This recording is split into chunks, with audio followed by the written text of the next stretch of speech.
I was mind blown when I realized this movie was about the same expedition that 1990s IMAX Everest movie was about. Did you guys see that? I remember going on a field trip and seeing that. That's crazy.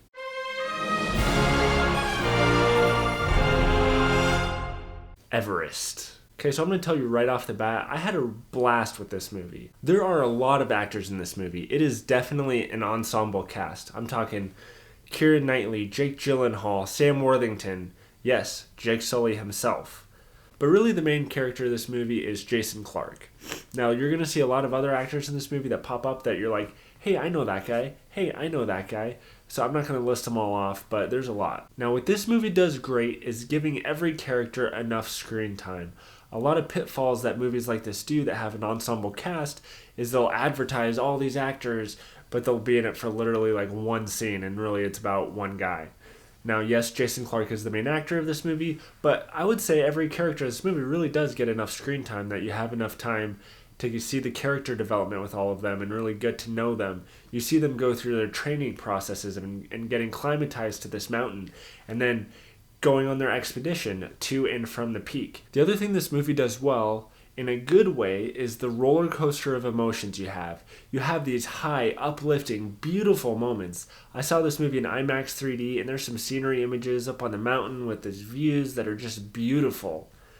And then you also have those really tense, cold, claustrophobic moments.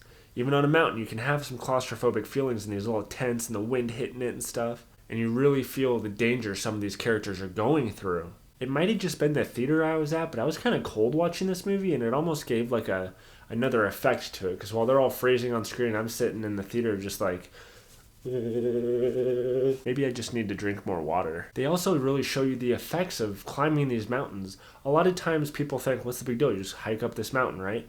Well, they really go in depth about talking about the different things that can happen to you with hypoxia and your lungs filling up with this liquid and maybe coughing out blood and all sorts of different crazy stuff that can happen to you. Now, me personally, I do have a very fond memory of going to the IMAX on a field trip with my elementary school and seeing the documentary of this same expedition.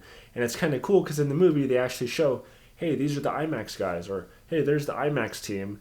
You know, little subtle things like that, but it's kind of cool. But I really did get sucked into this story. I wasn't thinking the whole time about how it's a true story and stuff. I was really engaged with the characters and what was going on and kind of, being just on the edge of my seat a few times.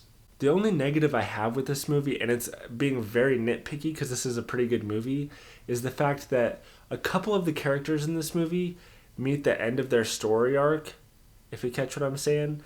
And they do it in almost kind of a silly way. I don't mean any disrespect at all to the people that lost their lives on Mount Everest. I'm just saying there's two characters in this movie specifically that I'm thinking about that the way they kind of end was just kind of silly. And I thought it was just kind of out of character with how dramatic the rest of the movie was. I'm not going to spoil which people those were, but you'll probably know what I'm talking about when you see it. Now, with all the movies coming out this weekend, you're probably wondering if you should go see this one. I really highly suggest you do. I suggest seeing it in IMAX 3D as well if you really want to see those good visuals, but you really don't have to. You can see this in a normal screen and you'll be just fine getting the same story. So while this isn't a perfect movie, it has that great acting, superb cinematography, great directing.